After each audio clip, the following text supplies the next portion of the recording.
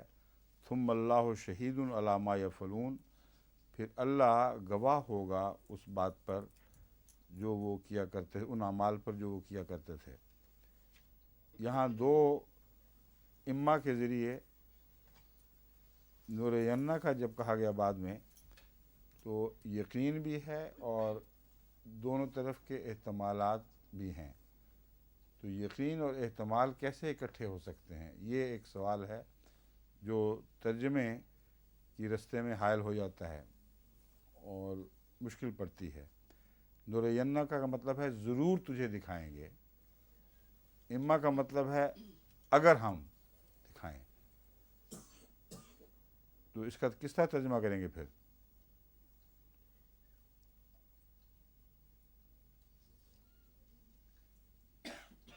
میرے نزدیک بہتر اس کا حال یہ بنے گا، اور اگر ہم تجھے دکھا دیں وہ وعدے جو ان کے حق میں ضرور پورے ہونے والے ہیں، یعنی ان وعدوں کو ٹالا نہیں جا سکتا. نورینہ میں تجھے دکھانے میں ضرور شامل نہیں ہے، بلکہ وہ بات جو دکھائی جانے والی ہے وہ ضرور ہو کر رہنے والی ہے، ورنہ اما نہیں آ سکتا. اگر ہم تجھے ضرور دکھا دیں، یہ تو کوئی بات نہیں بنتی.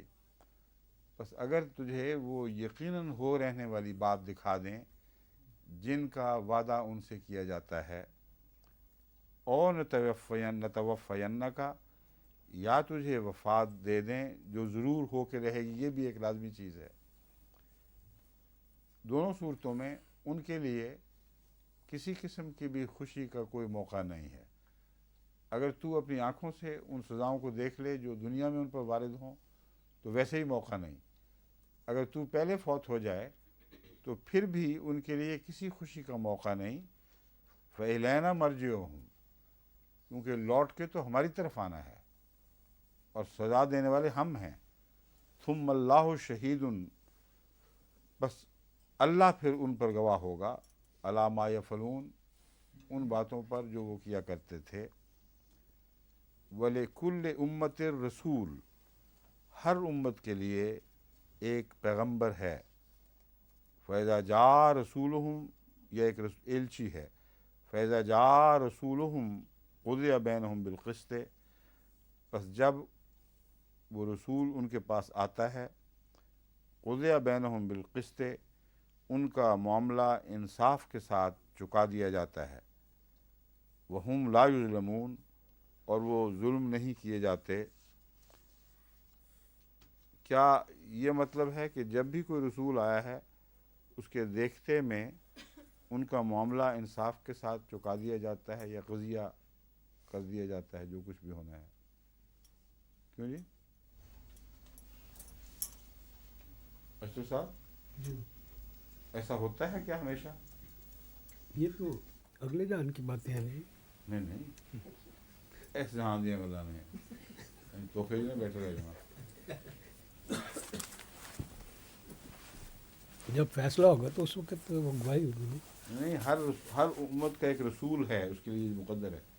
جب وہ آتا ہے تو قضیہ بینہم بالقسط، انصاف سے ان کے درمیان فیصلہ کر دیا جاتا ہے. وہم لا یظلمون، اور وہ ظلم نہیں کیے جاتے. دونوں جگہ تعلق ہے. میں آپ کی بات کا انکار نہیں ہے کہ اگلے جہان سے اس کا تعلق ہے، اس دنیا سے بھی تعلق ہے، اس جہان سے بھی تعلق ہے، اور اس ہر دو تعلق میں یہ آیت الگ الگ مضمون ظاہر کرے گی. ایک تو عام تقدیر ہے جو دنیا میں جاری ہے، ہر امت کا ایک رسول ہے جو آتا ہے، اور جب وہ آتا ہے تو انصاف سے ان کا فیصلہ کر دیا جاتا ہے. یہاں وقت بیان نہیں ہوا کہ کتنے عرصے میں کیا جاتا ہے، لیکن پہلی آیت اس کی تشریح کر رہی ہے.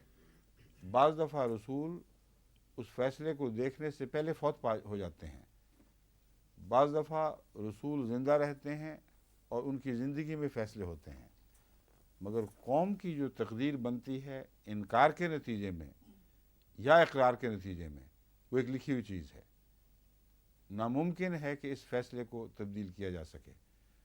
بس ہر امت کی تقدیر اس کے نبی کے آنے کے ساتھ وابستہ ہے. نبی آتا ہے تو اس کے ساتھ جو وہ سلوک کرتی ہے اس سے ان کی تقدیر ہوتی ہے اور وہ فیصلے ہو جاتے ہیں. ان فیصلوں میں ایک وہ فیصلہ بھی ہے جس کا ذکر ابھی گزرا ہے، اما نُرِيَنَّكَ بَعْضَ الَّذِي نَعِدُهُمْ، کہ جو وعدہ ہے وہ تو ضرور پورا ہوگا، مگر یہ الگ بات ہے کہ خواہ ہم تجھے دکھائیں یا اس دکھانے سے پہلے تجھے وفات دے دیں اور پھر ان کا فیصلہ بعد میں ہو. مرجعہم الینا مرجعہم، ہماری طرف وہ لوٹائے جائیں گے، اور جو لوٹائے جائیں گے یہ دنیا میں بھی شروع ہو جاتا ہے ان کا لوٹنا، اور اللہ پھر گواہ ہے ان پر جو وہ کرتے ہیں. یعنی ان کا معاملہ پھر ہمارے سپرد. جب تک تو ہے تو ان پر نگران ہے، اور تو نے پوری کوششیں کی. اگر ہم نے کچھ دکھا دیا تو دکھا دیا، نہ دکھایا اور تجھے بلا لیا تو ان کا معاملہ اللہ کے حوالے ہے.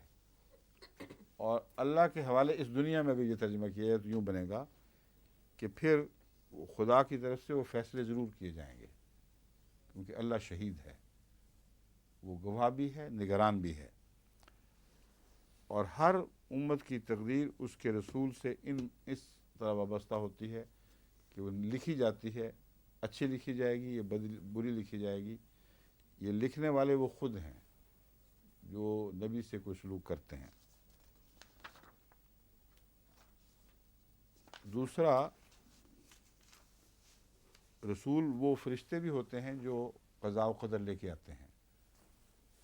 ہر امت کے لیے کچھ قضاء و قدر کے فرشتے مقدر ہوتے ہیں. اسی لیے خدا تعالیٰ فرماتا ہے کہ تم مطالبہ نہ کرو کہ فرشتہ دیکھیں، اگر فرشتہ آئے گا تو تم لوگوں کی ہلاکت کا پیغام لے کے ہی آئے گا. اور موت کے وقت بھی جو فرشتہ آتا ہے پھر اس سے چھٹکارا نہیں ہے، واپس جانے کی گنجائش نہیں چھوڑتا. تو فرشتے دیکھنے کی نہ ہی تمنا کرو تو بہتر ہے.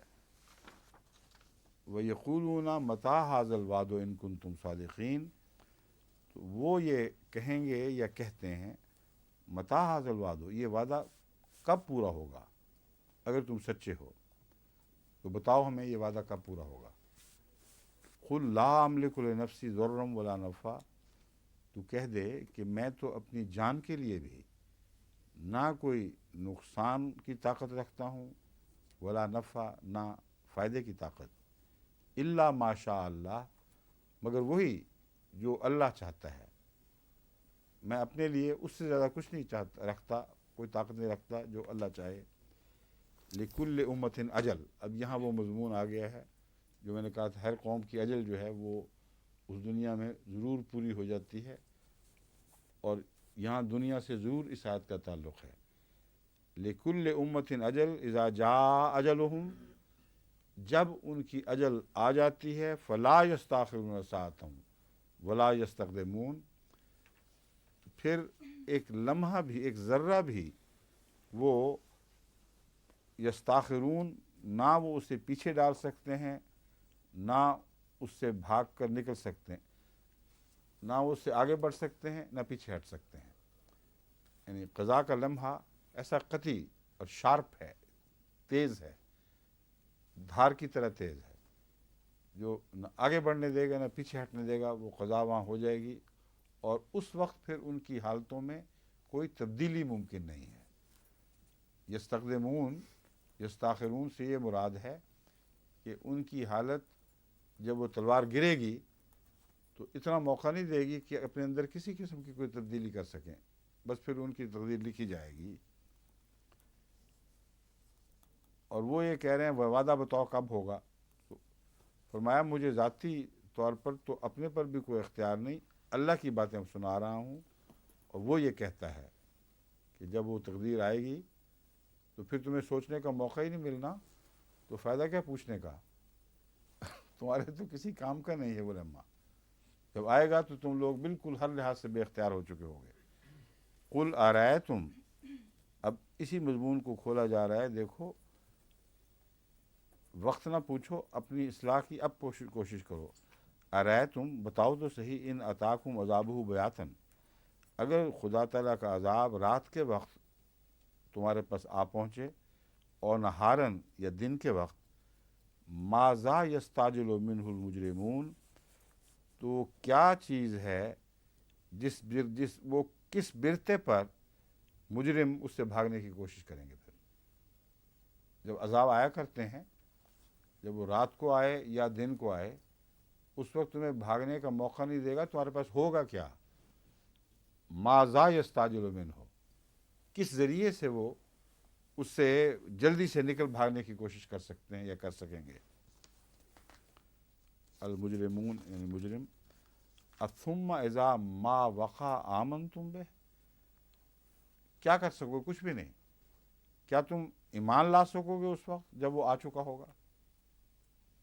ثم اذا ما وقع آمنتم بہ، تو پھر کیا اس وقت تم ایمان لے آؤ گے جب وہ واقعہ ظہور پذیر ہو جائے گا۔ الآن، اب، وقد کنتم بہ تستعجلون، اور تم خود ہی اس کو جلد لانے کی تمنا کیا کرتے تھے، خواہش رکھتے تھے کہ جلد تر آ جائے تاکہ تم دیکھو تو صحیح کہ یہ کیا گھڑی ہے۔ یہ فرعون کے ساتھ جو مکالمہ ہوا ہے آخر پہ، وہاں بھی بینی یہی آیت ہے جو صادق آتی ہے، اس نے کہا میں ایمان لاتا ہوں، اللہ نے جواب دیا آلان، الان، اب، آلان ہے نا وہاں بھی، کیا اب اس وقت، تو یہ صرف فرعون کے ساتھ خاص نہیں ہے، ہر شخص کے ساتھ یہی تعلق ہے۔ فرمایا کہ وہ تو ایسا لمحہ ہوگا جب تمہارا ایمان بھی تمہیں فائدہ دے ہی نہیں سکتا، اس لیے جو کچھ کرنا ہے پہلے کر لو، اور اس گھڑی کا نہ پوچھو کہ کب آئے گی، جب آئے گی اچانک آئے گی۔ ثم قیل للذین ظلموا ذوقوا عذاب الخلد، پہلا جو دور تھا اس کے متعلق قرآن پہلے فرما چکا ہے کہ جب حشر میں ان کو اکٹھا کریں گے تو ان کو معلوم ہوگا کہ وہ تو چند گھڑیاں تھیں، ایک دن کے برابر بھی دکھائی نہیں دے گا، لیکن یہ عذاب جو اب ان کو دکھائی دے گا پکڑے جانے کے بعد، اس کے متعلق کہا جائے گا ان لوگوں سے جنہوں نے ظلم کیا، ذوقوا عذاب الخلد، یہ ہمیشہ رہ جانے والا یا بہت لمبا عرصے تک رہنے والا عذاب چکھو۔ هل تجزون الا بما کنتم تکسبون، کیا تم جزا دیے جاؤ گے اس کے سوا جو تم کیا کرتے تھے، یہ دنیا میں کماتے رہے ہو، کیا تمہیں کوئی جزا دی جا سکتی، یعنی یہ ہو ہی نہیں سکتا کہ اس چیز کے برعکس جزا دی جائے جو تم اعمال بجا لاتے رہے ہو۔ کسب کا مطلب ہوتا ہے کمانا، تو بدیوں کا ارتکاب کرنا بھی کسب کہلاتا ہے، یہاں بدیوں کا ارتکاب مراد ہے۔ کیوں آپ نے ہاتھ ہلایا تھا، میں نے کہا شاید آپ کچھ کہنا چاہتے ہیں، اچھا ٹھیک ہے۔ وَيَسْتَنبِئُونَ أَحَقٌّ هُوَ، وہ تجھ سے پوچھتے ہیں کیا یہ سچ ہے، قُلْ ای وَرَبِّی، کہہ دے خدا کی قسم، ای وربی، میرے رب کی قسم، ای میں نے ہاں قسم ہے، ای کا کلمہ قسم کے ساتھ اقرار کے معنوں میں استعمال ہوتا ہے۔ حضرت مسلم موعود نے خدا الاحمدیہ میں ایک دفعہ عہد کے دوران یہ بھی سکھایا تھا، اور کچھ عرصہ بڑے زور سے ای کی آوازیں اٹھا کرتی تھیں، لیکن پھر وہ رفتہ رفتہ ہٹ گئیں، کیونکہ وہ بعض بچوں نے اس کو ایک مذاق بھی بنا لیا تھا، ای زور سے کر دیتے تھے، تو غالباً اس لیے کہ اس کا فائدہ کم ہے اب اور نقصان کی طرف میلان ہو گیا ہے، اس رسم کو ہٹا دیا گیا، مگر ہے بڑا زوردار لفظ ای، ہاں ہاں کیوں نہیں، وربی اور میرے رب کی قسم، انہ الحق، یہ یقیناً حق ہے، وما انتم بمعجزین، اور تم عاجز نہیں کر سکتے، یا ہرگز عاجز نہیں کر سکو گے۔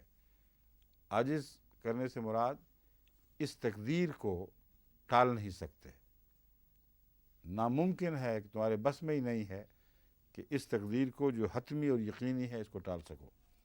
اب رسول اللہ صلی اللہ علیہ وسلم جو سب سے سچے تھے اس دنیا میں، یہ آپ کی گواہی ہے، اس لیے یہ وہم و گمان کا سوال ہی نہیں پیدا ہوتا، یہ ساری باتیں لازماً قطعی طور پر ہوں گی، کیونکہ محمد رسول اللہ صلی اللہ علیہ وسلم اپنے رب کی قسم کھا کے اور ای کے ذریعے ایک بڑے قوی اقرار کے ساتھ کہہ رہے ہیں کہ یہ تو ضرور ہو کے رہنے والا ہے۔ وما انتم بمعجزین، تم ٹال ہی نہیں سکتے اس کو، جو چاہو کر لو۔ ولو ان لکل نفس ظلمت ما فی الارض، ہیں اچھا جی چلو ٹائم بھی ہو گیا، تو پھر کیا اگلی دفعہ سے کل سے انشاءاللہ